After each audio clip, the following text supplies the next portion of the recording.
just a little bit more about what you're going to be learning, and allow me to just formally introduce Lyssa deHart today. Have you ever, agreement setting, core competency 3, have you ever found yourself lost in a coaching conversation, stuck, not sure what the next question should be, trying to figure out what the client needs, wondering to yourself, where are we? Many times, these sorts of situations arise out of superficial agreement setting. A coach may have the topic, but not what is important or meaningful about the topic. They may not have a clue what the client wants by the end of the conversation. Coaches may find themselves driving the client towards unclear ends or working too hard. So welcome to explore with our master certified coach, Lyssa deHart, the art and value of agreement setting. You're going to discover how clear agreements set the container of a coaching conversation and enrich your capacity to be in partnership, with your clients. And a little bit more about Lyssa deHart. She is the author of Story Jackin', Change Your Dialogue, Transform Your Life. She is an ICF certified mentor coach, ICF PCC assessor, and a leadership confidence and whole life coach. Lyssa loves working with coaches through mentor coaching, coaching supervision, and coach education. She uses her understanding of the ICF core competencies combined with her knowledge of neuroscience to work with professional coaches.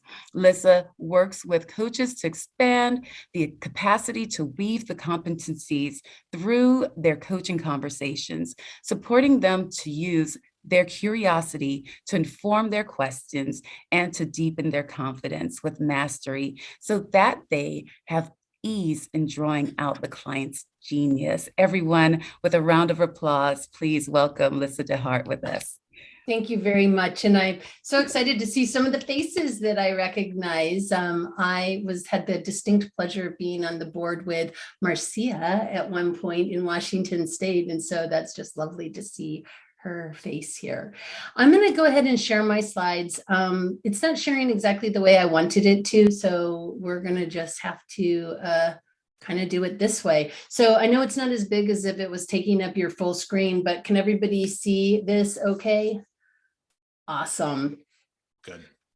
So if you're here for establishes and maintains agreements, then you're in the right place. And I really want to use our time today, from my perspective, to really explore the importance of strong agreements, which really brings me to my first question to you. What does agreement setting mean to you in your coaching? You can take yourself off of mute, or you can write into the chat if there's something coming up that you want to just type in.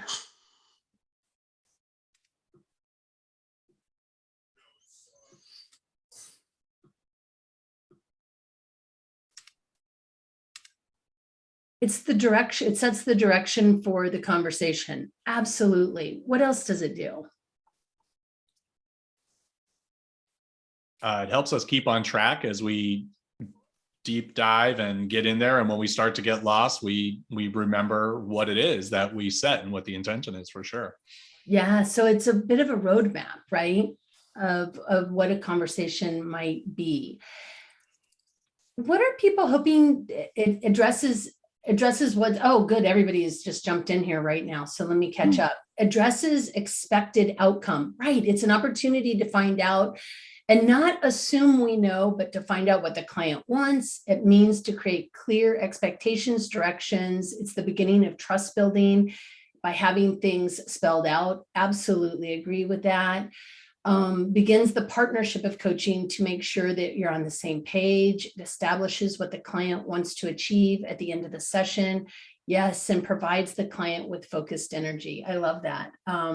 Yeah, exactly. So these are the things that we know these things, and yet at times, many coaches end up finding themselves lost or frantically in their head frantically. They may look a little bit like a duck, like super calm on top, but inside they're like, what's the next question?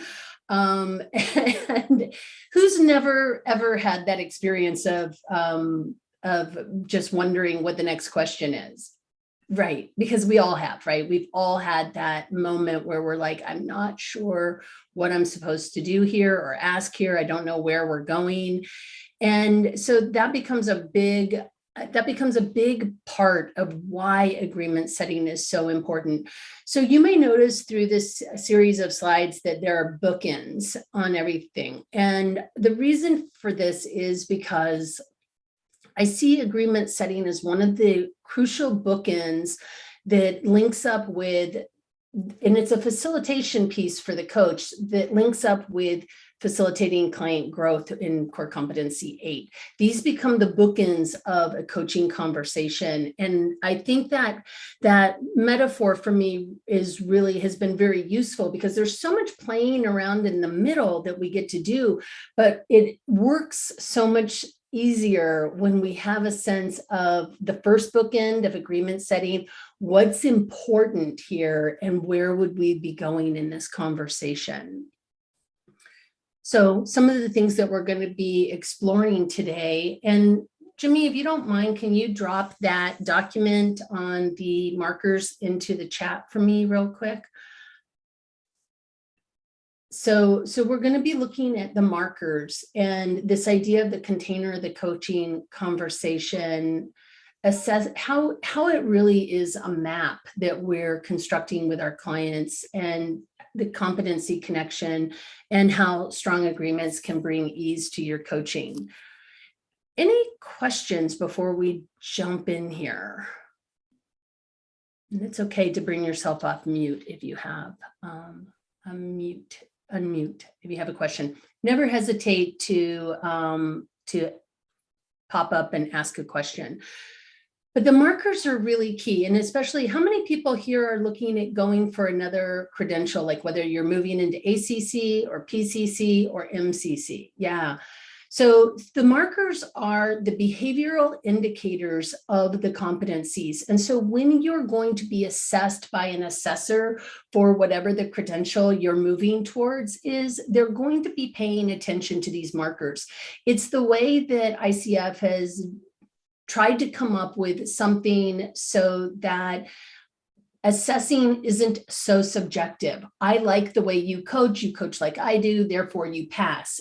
I don't like the way you don't coach like I do, therefore you don't pass.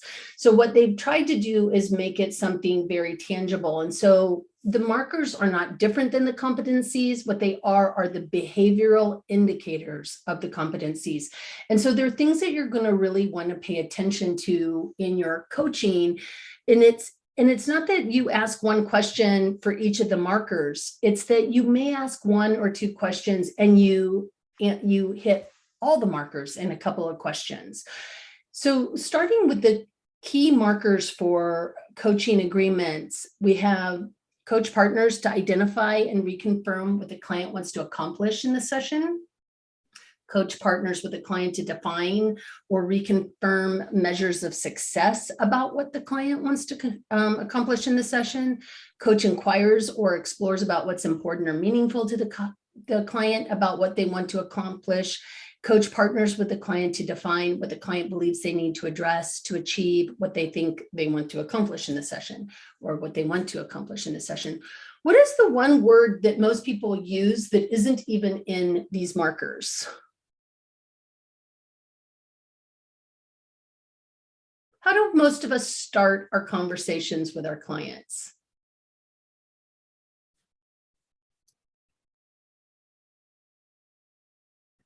What do you want to talk about? That's one way that we start. Or discuss? Yeah, what would you like to discuss today? Who here has ever used the word topic? What is the topic that you'd like to have in our coaching conversation today? I know I have, but it's not actually in the markers. What we're looking for in the markers is what is meaningful and important to you.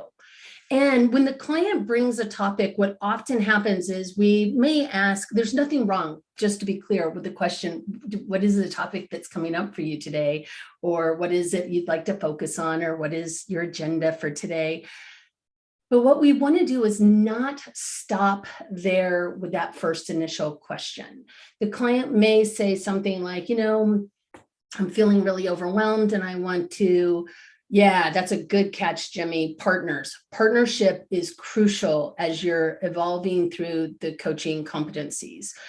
So the client may come to you and say something to the effect of, I'm feeling overwhelmed and I really want to have some tools by the time we're done. And many times coaches will go, all right, so I know what we're doing. We're looking at overwhelm and they want tools by the end of this conversation. And we are off and running at that point.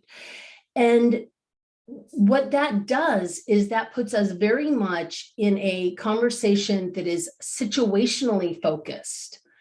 Who here's ever heard of Marsha Reynolds? Yeah, she wrote a book, Coach the Person, Not the Problem. One of the things that I often say is we are always coaching our clients' relationship to the situation, not the situation. And so when we just go, what do you want to do today? And they go, I want to deal with my overwhelm and I want some tools by the end. And the coach goes, okay, now I know we're moving towards tools. There's no real opportunity to dive below the surface at that point about what overwhelm means. How do they know when they're overwhelmed? What is it like when they're not overwhelmed? What would be the experience of not being overwhelmed that they might have at the end of our conversation? And it's that fuller exploration where what we're doing is we're really getting conscious about what's the real underlying meaningful issue for the client. Not just overwhelm is the topic, but what about overwhelm is important. We're taking away their opportunity to get more clarity about what they even mean, because they come with a simple surface topic often because that's what's coming up for them. I put it out there and I put some out there. So they often come with these topics that are sort of on the surface because they don't know how to get below them yet themselves. And that's part of the partnership as we're starting to explore this. And the other piece is that they don't necessarily understand for themselves because they're so in it that there's something that may be important that's driving this overwhelm. And it could be anything. So I don't know what it would be for the client, but that's the place that coaching really can excel, is when we start to really dive below that. And then this fourth one, which is partners to explore or define what the client believes they need to address to achieve what they want to, what's in the way of you feeling calm. And when people say something like overwhelm, I might ask, like, when you're not in overwhelm, what are you? So that we're starting to create linkages that they can then really anchor into. Well, I feel calm. What's in the way then between you and calm right now that would be a great place for us to begin exploring? I want to get in there and dig into it a bit. Thoughts or questions before I move on to the next slide? I had a question. This is Jimmy. I had a question, or maybe it's a comment. So as I'm listening to, what I'm learning here and what I'm reminded of, it makes me think that instead, like if all they want is the tools, they can read a book, they can read a blog post, they can Google it. Mm-hmm. But that's mine. That is my favorite thing to say. If they can Google it, they don't need you, right? Yeah, but as a coach, we need to find out, like you said, like, what does overwhelm mean? What does it mean when you're not overwhelmed? Mm-hmm. And it might have nothing to do with a tool. And so to be a better coach, we need to not run down the easy path. Like, giving a set of tools is a super easy path to run down. Mm-hmm. But I think I love being able to understand partnering to see what's beneath the surface. And yeah. It's not about the tool. It's about, what does that tool even look like to you? What does it mean to you? What's going on in there? And how many people do you know that you work with? And it, absolutely, Andy, it goes into that need to explore their use of language. We make a lot of assumptions based on our own experience of what a word means. Like when I think overwhelm, and when Jimmy thinks overwhelm, and when maybe Tanya thinks overwhelm, we may be having different ideas about what's overwhelming. What is for one person overwhelming may or may not be overwhelming at all for another person. And so we want to explore what these words mean. And we also, when you think about the neuroscience, and I don't know how many people are familiar with some of the research out of Case Western Reserve University and Boyatzit's work, where you're looking at positive emotional attractors and negative emotional attractors. But if what we want to do is we want to be helping clients to be in a positive emotional attraction. So it's not what is causing you to be overwhelmed. That is less important as what is the experience you're wanting to move towards? What is it when you're not overwhelmed? How does it feel in your body or in your mind? Like what's different when you are in that state of being that is different than being overwhelmed? And what about that would be useful for us to explore? Again, the partnership is I'm not going to tell the client what's important for them to explore, but I'm going to partner by identifying or reconfirming. And as we're talking, and I may be using other competencies like the need to explore language, which really has to do with listening and power, evoking awareness. Those things are going to come in before we maybe even decide what it is that's really important for them to want to explore in this conversation that we're about to have. And then where would they like to be by the end? And that creates that secondary bookmark or bookend, right? So part of this coaching container has to do with clarity, not just for the client or for the coach, but for both the coach and the client. That we are really clear that the coach is testing assumptions. I'm hearing a word and I'm testing what that means. I may have an assumption of meaning, or I may notice an emotion, but I'm going to test whether or not I'm accurate. I'm going to ask the client. When all else fails, ask the client. Right? Like, what does that mean? What are you noticing inside of yourself as you say that? I'm seeing an emotional shift or an energetic shift in you. What's happening? Like the client can always tell us. And part of the reason we want to do this also from a neuroscience perspective is that we want their brain to light up. It's great when our brain lights up, but we want their brain to light up. And how many people have heard of the idea of priming the pump?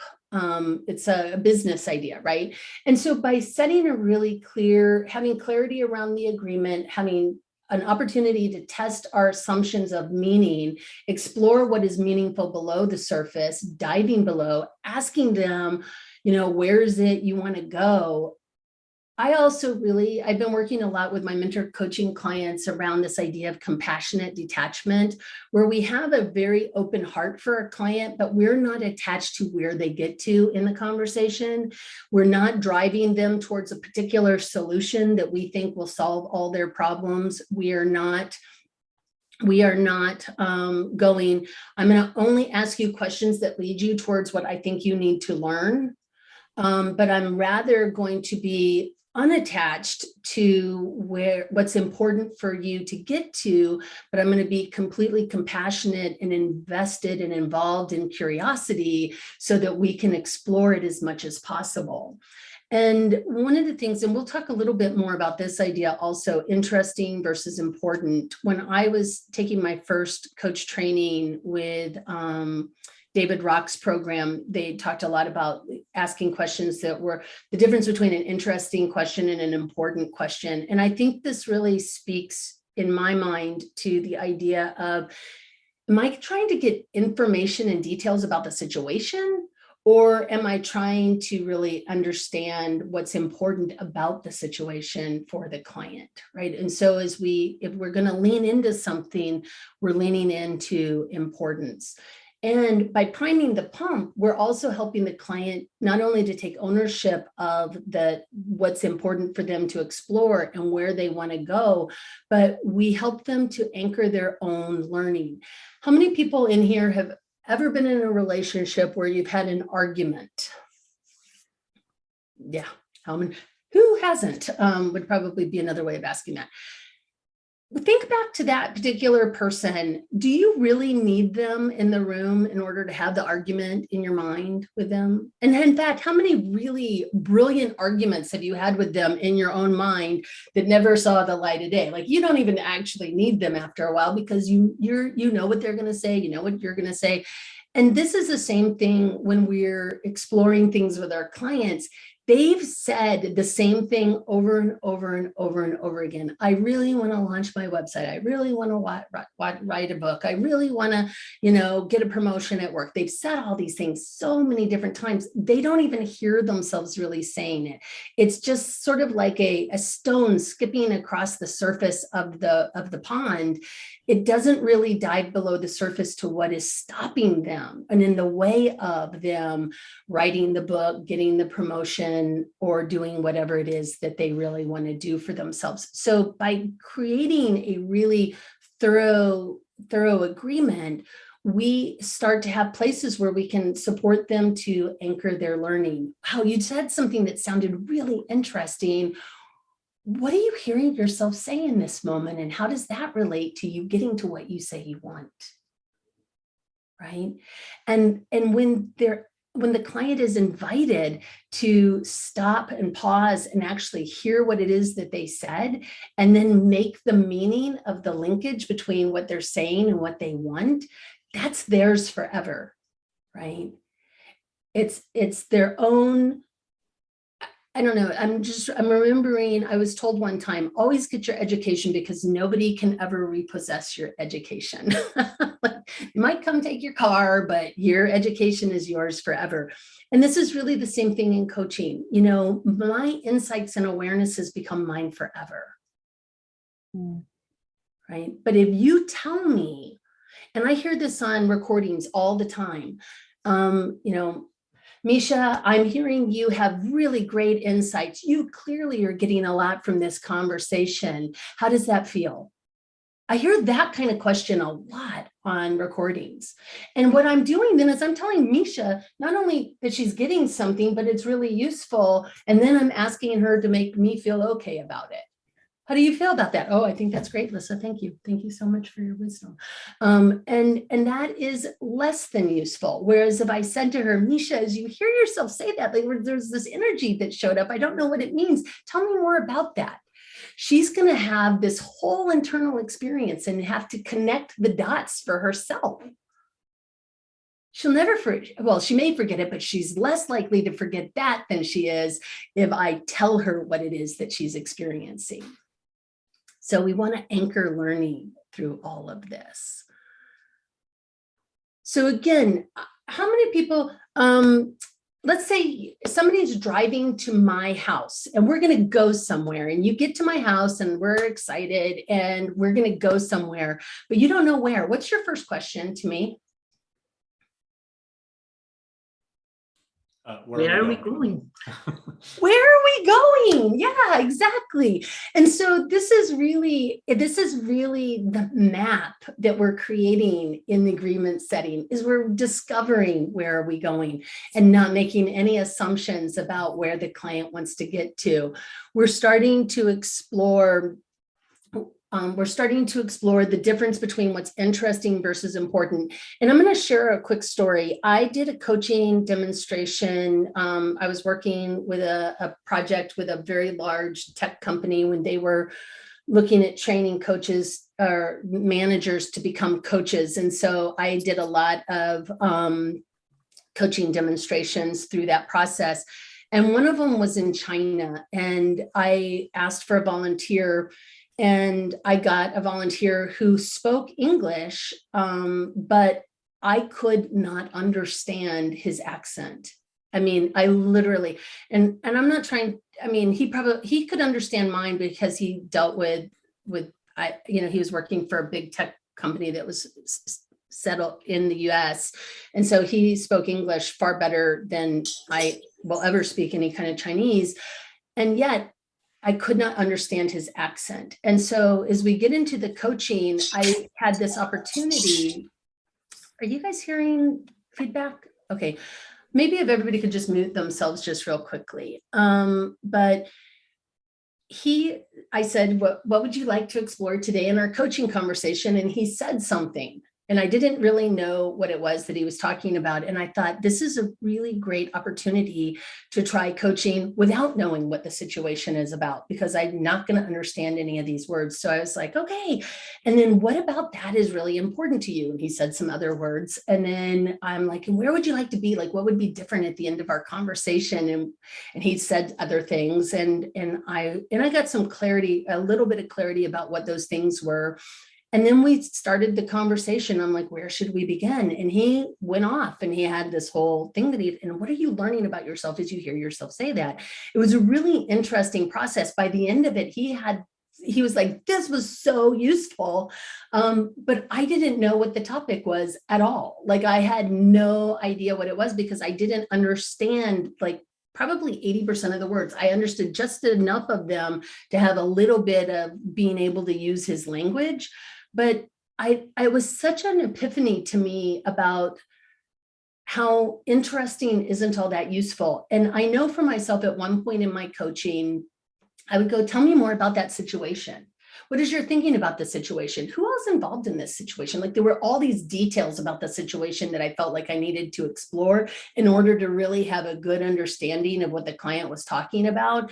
And I will tell you, the farther I've gone into coaching, the more I've let go of any kind of care about any of that. It doesn't matter because we're never going to have that other person in the room with us and our client. And we're probably not going to be able to resolve whatever that is.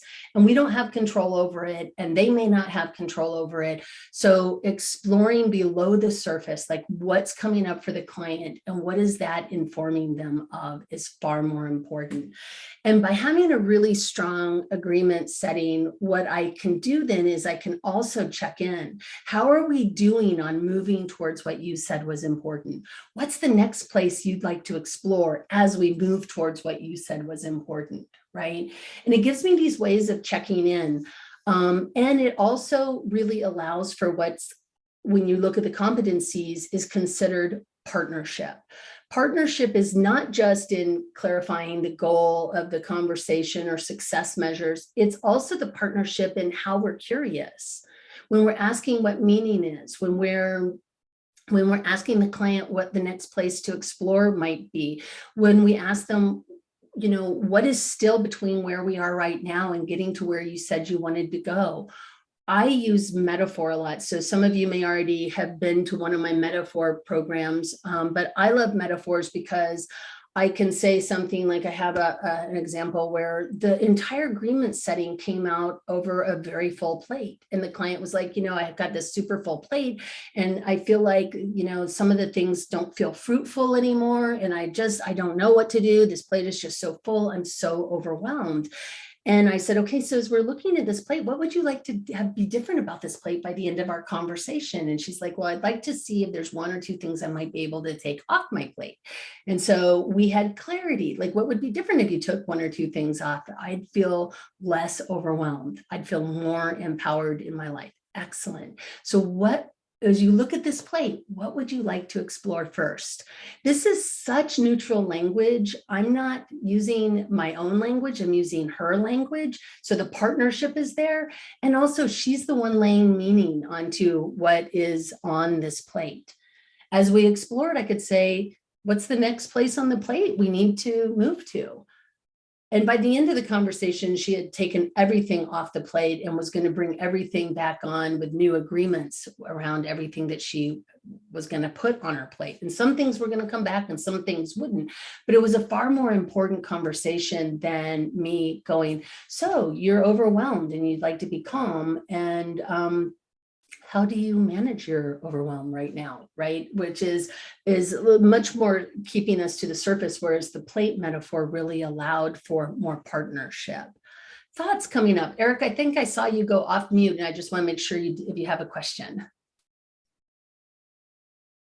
Oh, you're on. No, I'm good. Yeah, no, I'm good at the moment. Thank you. This is super. Excellent. Lyssa, I wanted to point out that there's a demo. Cool. I wanted to point out that in your metaphor, I was struck by the questions that you use, because like you said, it's very neutral. And you use the plate metaphor, and they said that the plate was full, but you didn't immediately say, well, what would you like to remove from the plate? You said, tell me about this plate. What is going on? Letting them decide if they want, because maybe they don't want to remove anything from the plate. Right. I mean, And- if they just wanted clarity about what's Right. on their plate, then that's an assumption on my part that they want to take something off their plate. And what came out of that particular conversation was this entire rich conversation around how this particular client had made this idea about agreements meant forever. And she could never take them off her plate once she put them on, because she was a person of her word, versus we had actually had another conversation where she had talked about, renegotiating agreements. And I was like, how does the renegotiating agreements from an earlier conversation fit into this plate that you have? And she's like, I'm making an agreements forever, as though that is like, that means I'm a person of integrity, and I'm not if I don't make them forever. And that was the place she really needed to explore, because there's an underlying belief system that is driving it, right? Like, so we all know the iceberg model, right? And what we see at the top are just actions and outcomes. We don't see all the stuff that's driving those actions and outcomes that are below the surface. And very often those things are driven by these powerful beliefs that we have, values about, like for her, there was a huge value around being a person of integrity and of her word. And until she could unpack the integrity in her word, then she wasn't going to be, I mean, she could take stuff off her plate, but it would just accidentally end up back on her plate. Yeah. Right? Which is what our clients do. And we see them doing this, right? They go in a circle, they get it logically, but they don't actually embody their understanding. And this is again about these agreements, because as soon as I had a really strong agreement and clarity about what was important to her and this use of the plate, then it made it so easy for me to check in with her and ask her where she was, and touch base with her and be in partnership with her. And these waypoints, she was the one driving me. And I've used this metaphor in another class I've done around trust and safety. But I see myself as a person who's blindfolded, walking through your internal landscape. I don't know. I may be going with my hand on your shoulder. Wow, the ground feels really rocky right here. What's going on? Or, gosh, it feels like there's a wall over here. What's that? I may notice things and I can share my observations, but I do it with a very unattached, compassionate detachment, with a very unattached hand, where I offer it to you, client, and I say, I'm noticing this, but I'm not sure what it means. And it gives you, client, the permission to teach me, right? I don't know how many people are familiar with the idea of transactional analysis. It's kind of a big term, but we have roles that we play that are parent, adult, child. Sometimes I, from a coaching perspective, think of it as expert, adult, novice. And often coaches come in as the expert. And what that tends to do is put the client in the role of novice, right? Let me tell you what you need to know. And I'm inviting coaches through this process of really getting clarity with their agreement setting, is to actually be the novice to their client and switch, flip that switch around so that the client really is the person who knows themselves better. And when you think about it, just in your own life, who in here loves having somebody else tell them what to do with their life? Yeah. And how often do we take that advice that is so brilliant and go have this brilliant outcome? I mean, sometimes it works if we do it, but not often. And there's a real hubris or a lack of awareness of what I'm capable of doing and what somebody else is capable of doing may be very different. So like, Iris might be brilliant at making that particular choice in that particular way, but if she tells me to do it that way, I may not have the capacity to make that choice in that way. I may not have the internal fortitude or courage to be able to make that work for me. right? And so it's really this idea of not telling, in fact, asking. And anytime you feel the need to tell a client something, figure out how to make it a question that you're asking them that's much more open to them thinking about it. And this is where other competencies come in, and we'll talk about that in a minute. Any questions so far about this idea of the map that is created by a solid agreement? Any insights or observations other than brilliant? Let yourself be the novice. All right, so I'm looking for a volunteer. I hope what I want to do is just spend a little bit of time. I'm looking at the time and I don't want to take up too much time because I really would like to give you guys a breakout to play with this yourself. But I'd like to do maybe not quite a 15-minute demonstration of only getting to a solid agreement with somebody. And so I'd really love to invite somebody who has an actual topic. We're not going to get all the way through the topic. What I do offer whoever volunteers is I will have a complimentary 30-minute coaching session with you outside of this situation, one-on-one, just the two of us, to finish and complete the conversation. But does anybody have a topic that they'd like to just see the practice of agreement setting with? And we'll see if we can do a demonstration that's useful to you guys. I'm going to start the Jeopardy music here. Do, do, do, do, do, do, do, do. Do, do, do, do, do, do, do, do, do, do. Come on, somebody All right, must Dave. have... All right. No, it's not me. I don't have Dave, yeah. anything. Oh, Tanya's got her hand up. Tanya, Thank goodness. yes, Tanya. So Tanya and Dave both showed up, and I can see Dave. Is Tanya, are you on screen? Oh, there you are. So which of the two of you would like to do this? Tanya, did you have your hand? Go ahead. Okay, so Tanya, would you be willing to be my partner? Sure. Okay, then what I'm going to ask is that everybody else turn off your mute yourself, except for Tanya, and turn off your camera so Tanya and I can just be the two of us on this screen. And I just want to make sure, are we okay with keeping this on the recording, or would you rather Yes, I pause please, it? please. Okay. Yeah, no, because we're just going to work on the agreement setting Okay. part of this. So Fair. are you okay with that, Tanya? Yeah, sure. So before we begin, first, thank you so much for being my partner on this today. I'm excited. Nice to meet you. Do you need anything to kind of bring yourself and kind of, I don't know, I pull the curtains around myself when I'm doing these in front of people. Do you need anything for yourself to be present? No, maybe I'll just take a couple deep breaths, and that would probably help just to kind of center. May I join you? Sure. Awesome. Sure. Couple deep breaths.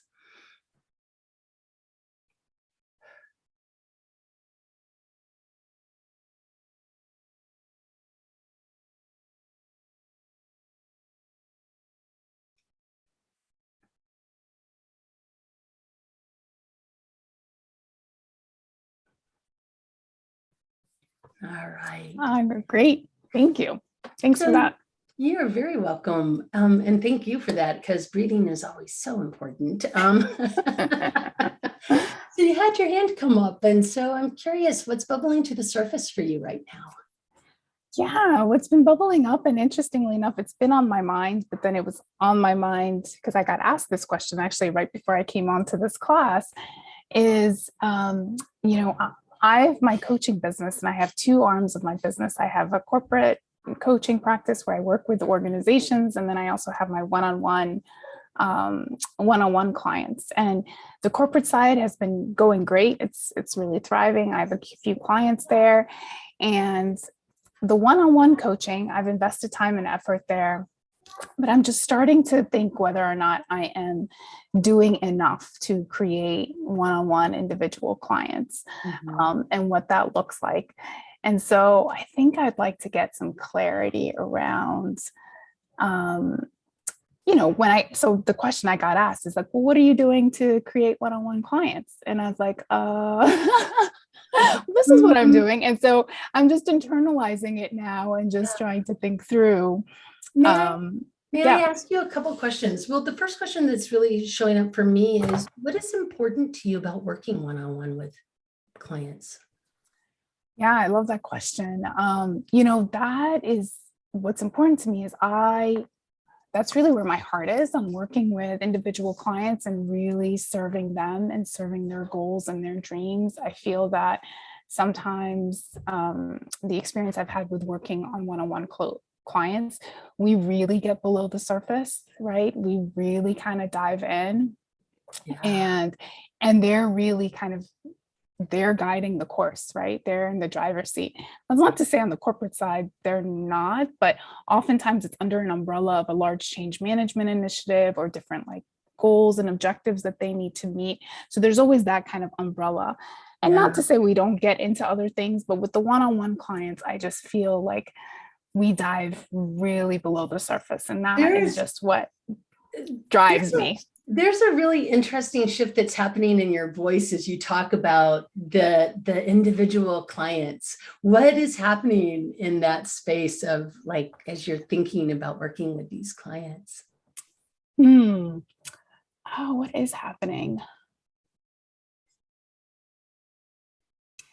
I guess I have this joy of just being kind of their partner and being supportive of what they really want. At the end of the day, it's what they want, what they desire. And I get really excited. About that. I get excited about watching them go after what they really want. Yeah. And so I heard you say earlier clarity, and I'm curious, as you're thinking about where you are right now with regard to this client situation, right? Like having more individual clients and moving towards clarity, is that still appropriate, or is there someplace else that you'd like to be moving towards? Yeah, I think it is appropriate. I think it's getting clarity around. I mean, one that you've helped me see is that I definitely have more excitement in that lane of my business. I can definitely feel that now. So I don't think that I need clarity there, but more so of clarity around, I know why it's important. I know why this is even coming up, right? The excitement that's tied to it. But I think clarity around what does it look like to create those clients, to have more one-on-one clients, like, right, what can I take responsibility for and start being proactive around and kind of get the ball rolling on. So if we were then to take this ball and begin rolling it towards clarity about how to get the ball rolling, where would you want to begin? Yeah, where would I want to begin? I think from a perspective, I think probably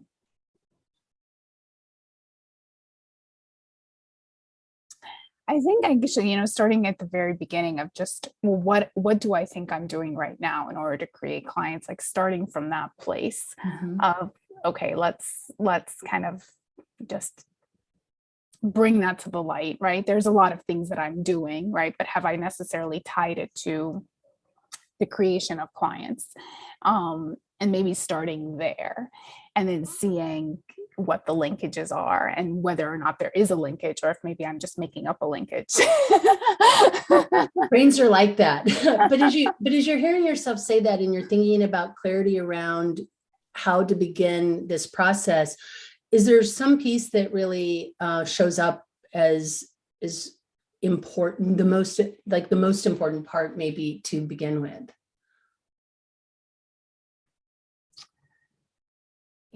Nothing comes to mind right now. What is coming up for me is that maybe that's where the focus needs to be, is that where do I need to start? Yeah. Right. What is the starting point? And as you say that, one of the things that's showing up as I'm hearing you is what brings you that energy? Like, what is it about those clients that really brings that energy forward for you? I heard they go deeper. There's, I heard some different things, but I'm curious, is there an element of that really speaks to you as energizing? Yeah, I mean, I think most of the time they themselves are inspiring. So they inspire me and they give me energy in a way that also fuels me in a way. I was on a call earlier today with a client, and just to see all the things that they're envisioning for their life, but then seeing the self-doubt that kind of creeps in, and then the fear that creeps in, all those different things that kind of like get in the way. And I'm over here like, no, don't let that happen. Like we can work through this, not getting in the way. Cause I've experienced how that can kind of stop us in our tracks. Right. But I've had either a coach or someone that supported me that has helped me kind of push that aside to really go after what I want and kind of the goals. So I think I get excited there to really help pull out of them what's already in them, right? They have it, it's there, but then, there's just things that kind of get in the way. So it's kind of seeing them, addressing them, resolving them, and then clearing the way for them to go after what they really want and creating what they really want. Yeah, I'm really hearing a bit of a parallel process there with you and your clients, also like noticing what's getting in your way and how you can express that enthusiasm. That it's really fun to listen to because it's just sort of bubbling there below the surface as you're talking. I'm wondering, do you feel like we have clarity around where this conversation might go if we were to continue it and I'm sort of putting a pause in this part of it, but do you have a sense that we're really looking at getting clarity around how we begin that process of moving towards clarity about how to begin this with your clients? Yes, I do think that's a great starting point. Okay, I'm going to ask because of time, because I really want to have everybody come back. I know it's kind of hard to just sort of abruptly stop in a coaching conversation because we could really go further, but I really want to stop and just really look at the agreement setting piece of this. So thank you so much for being my partner. And just so you know, give me your email address. You can send it to me. Mine's easy. It's my name at gmail.com, Lyssa deHart at gmail.com. And we'll get you a time and you and I will have the rest of the conversation. Wonderful. This is great. Thank you. May we invite the others back? Yes, of course. Thank you. Thank you so much for being my partner. Sure. So everybody else, welcome back. And I'm going to my view keeps changing. So Jimmy, are you behind that? So I'd like to do a little bit of just looking at this real quickly from the perspective of, I'm going to share my screen again, of what you noticed as far as my setting up the agreement setting part of this conversation. Obviously, it's a kind of a cut off coaching conversation, but when you're looking at the agreement setting, what did you notice?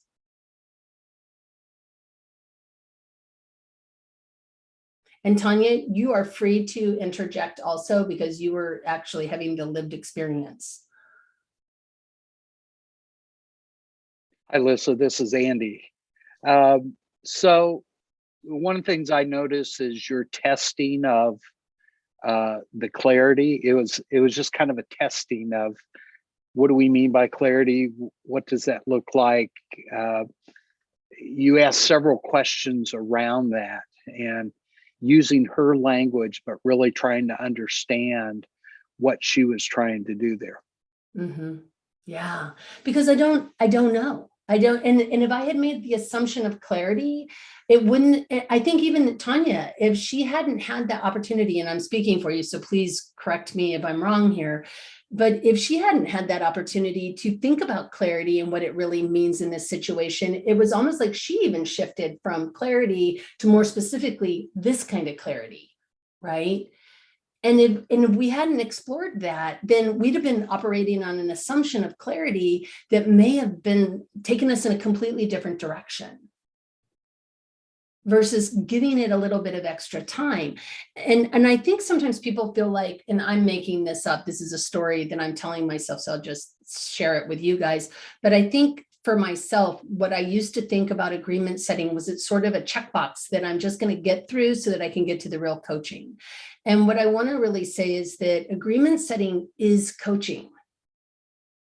right? It's building trust and safety with the client because we're listening to their words. We're maintaining our presence and we're exploring things like the metaphor that showed up about get the ball rolling. We're trying to find out what it is really important here. We're utilizing their language. We're asking for meaning. By doing that, we evoke awareness. And we also have a linkage to facilitating client growth. Right? And these things are imperative in order to really know what's important to the client versus us assuming based on our experiences, our biases. Like if I really love working with individuals and I don't like working with corporate clients, I might be accidentally be like, yeah, you should really build your individual coaching practice because, you get your juice is really there. I can tell, right? Now I'm telling her based on my bias towards something. If I really like working with corporate clients more than I like working with individuals, I might be like, well, individuals don't pay as much as corp, right? Like my stuff might get all woven into that if I'm not really staying clear about my role as the coach and being curious on her behalf without attachment to where she's supposed to go or what she's supposed to choose. There is no right or wrong decision for Tanya. And she may or may not even make the decision yet. She may just be testing possibilities. We don't know until we go further. And I think this is the other thing that is really crucial, at least for me, has been that, I don't live with the consequences of my clients' choices. None of us do. So it is unfair for us to ask them to do what we tell them to do because they're the ones who will live with the consequences of their choices. It is our job to be more than a Google app or an Apple app to help them kind of go like create a plan. She doesn't need help creating a plan. What she needs support in is really exploring what's meaningful. My guess is most of our clients, once they explore what is meaningful to them, what they're able to do then is make their own plan. And we can throw in ideas and, play with that also, but that's part of the process of this. So I'm looking at the time and I'm thinking, Jimmy, for us to do a breakout, maybe 10 minutes or 10 minutes or so would take us to about a quarter after. And if we break people into like threes or twos, like I think threes, just because sometimes people are on, but they're not really participating because they're doing some other stuff. If we could put people into breakout rooms and just choose one of you who wants to play, who wants to be the coach, and maybe the other person who wants to have a topic to practice having that experience of asking more deeply about the agreement. Before, and you're not going to get to do the whole entire coaching, session. You're just really focused on the micro skills of agreement setting. Sounds good. Do you want, so I'll put, it'll be either 3 or 4 in each room. Perfect. Do you want 10 minutes? Yeah, let's do 10 minutes. All right, I can do 12 or more if you want. Let's do 10 minutes. And then that way you have 10 minutes for one person to really play with it. So whoever wants to be the coach, raise your hand, and whoever wants to be the client, you're not going to do an entire coaching session. That's not the point. It's really just to play with asking more questions and playing with this competency. All right. And it looks like, I still can't figure out how to take someone not to be in a room. It just wants to put everyone in there. So, Lyssa and Misha, if you guys, get in a room, and if you want to stay, go ahead and stay. And if you want to jump out, just jump out, because I can't remove you for some reason. Okay. So, all right, I'm going to open up all the rooms. You guys have 10 minutes. Please enjoy, please share, and we'll see you in 10 minutes.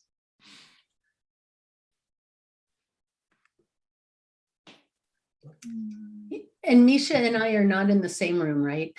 You're not in the same room. Okay, that's good.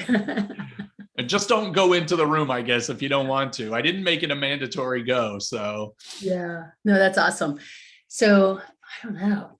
How does, we're still recording, so I guess we can Let me pause. stop it. Hold on. So what was that experience like for you guys around agreement setting? Anybody want to share something? It was wonderful to be able to discuss things with other fellow coaches and take ourselves out of it, saying, okay, so how could we have done better? And so it's really very positive here. Nice. Thank That's you. great. Yeah. Any other awarenesses or insights that showed up for folks? So for me, I am Vamari. I was the coachee and I really didn't know what to bring up, what topic to bring up, but Dave did an excellent job. And it was just I can see where there was a difference in just in bringing in insight in just a few minutes with just establishing the agreement. Can I ask you a question really quickly? Yes. And thank you, Dave, for taking the time to do that. How many of us have had clients who come and they are like, I don't know what I want to talk about today? Right? I have. Mm-hmm. And so as he's exploring what's important to you about whatever it is that you're bringing forward, do you start to discover that there actually is something for you to talk about?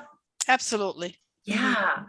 And I think that oftentimes we go, well, our client just is never prepared. They don't know what they want to talk about. And I think that that is just an opportunity to explore more fully. Like they're there for a reason. They've come to you. And as they start talking, and if we start being curious with them about whatever it is that they're bringing forward and the meaning and what's important about it, oftentimes the topic evolves right into like something really juicy and meaningful that we'll enjoy exploring. So thank you for that. You're welcome. Anybody else? Yeah, David, I think dug right in and focused on a couple of words that I use multiple times. And I think it got right to the core of things. The words were need and deserve. And it helped me to focus on what I really meant and what I really wanted to do. And Laurie, you were observing. I don't know if you have any comment that you'd like to say. Don't mean to put you on the spot. you're there you go. You're unmuted. No, it was good to observe. I thought that David did a great job and really used Iris's language, which was, I think that really kind of hit home with her. That and is kind of so important in her body. No, that is super important. If a client has said something, whether they've said it consciously or unconsciously, they've said it for a reason. It lit up their brain. And when we don't use their language, we talk about cultural competence in a kind of in a systemic way, but cultural competence is listening to your client's words and using those words and exploring what those words mean to them. And it keeps you in a culturally competent state of coaching when you stay in that novice mind. That was something that we were talking about in the breakout, was just the move in towards MCC coaching is really the move towards novice, right? And the letting go of. And that's, I think that is super important. Because of time, I want to just share my screen again real quick. But for me, one of the things that this does is it creates such ease in coaching when I have a clear agreement. Several things are occurring. When I'm asking my client to make meaning, when I'm asking them, like David did with Iris, what those words mean and how they're important and how they impact this idea that they want to move towards, or whatever those questions were, the client is having to do the work.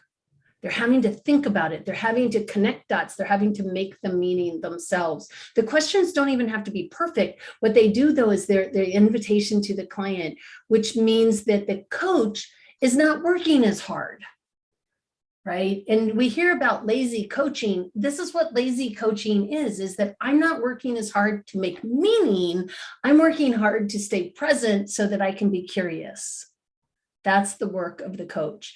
And so the agreements, the clear agreements, make our work easier. They also give us a place when we find ourselves lost in a field somewhere with a client and we go, I'm hearing you talk about this, and I know we were talking about that before. What's the connection for you? Like, we can just ask the client to make the meaning everywhere.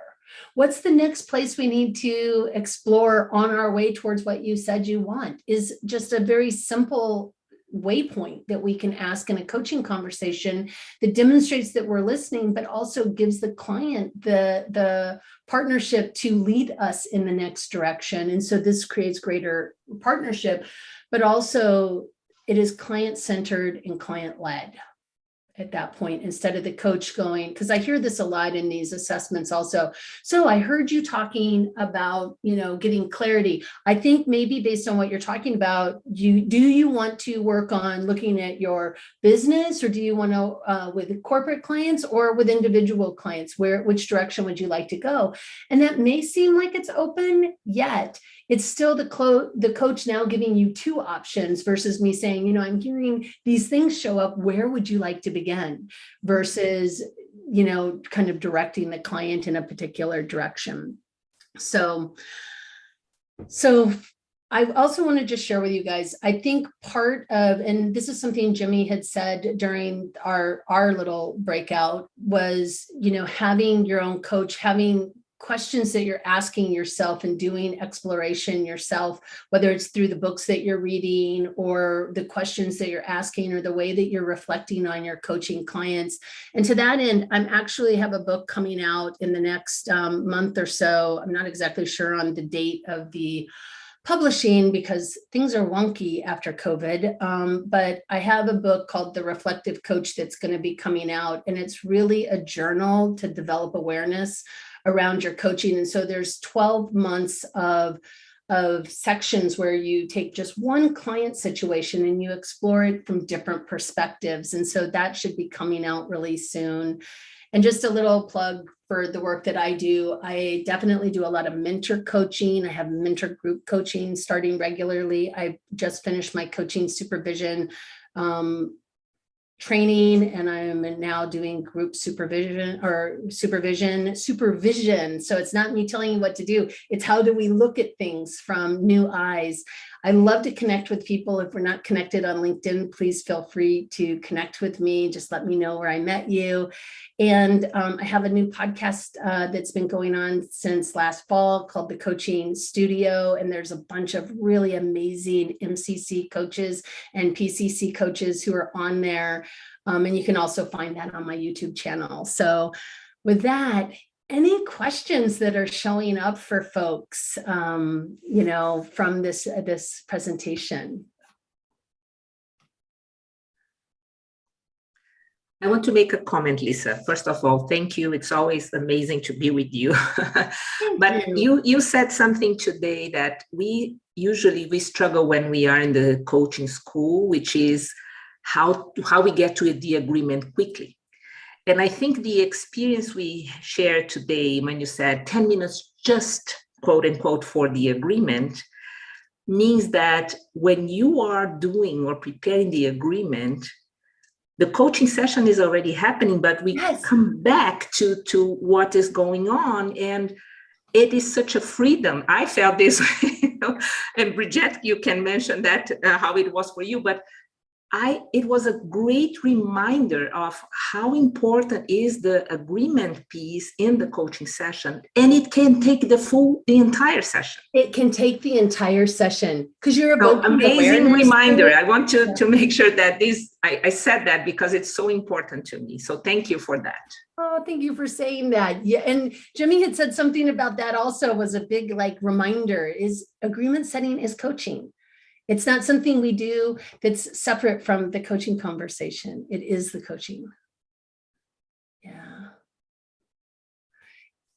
I put some links in there. If you want the slides are available through my website, but I look forward to meeting with you guys again. So I am going to turn this back over to Misha and Jimmy. And thank you guys so much for inviting me to be here today.